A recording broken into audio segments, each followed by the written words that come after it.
السلام عليكم. والله بخير.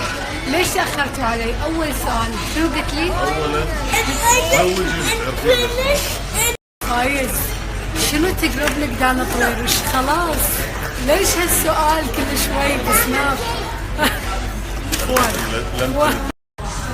انا ما قلتها الا من الخاطر ولا اقدر بعد ولا اقدر بعد اكثرها اخرها من الاخر انا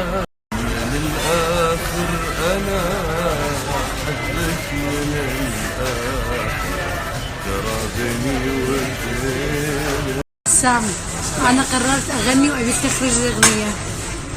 يعني انا قدامك عادي، يعني اعتزل الاخراج، انا ما بعرف. قلت حق أميرة إذا ما طلعت لي جنطة اليوم راح أقول قصتكم حق السوشيال ميديا عشان تعرفوا على بعض.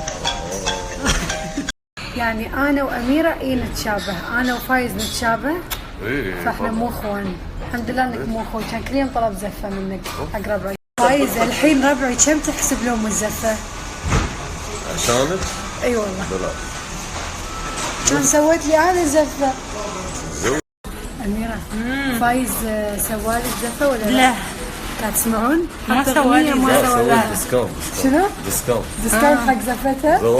حبيبي اميره في واحده من البنات كاتبه فايز تزوج وخلاها، هذا من الفانز.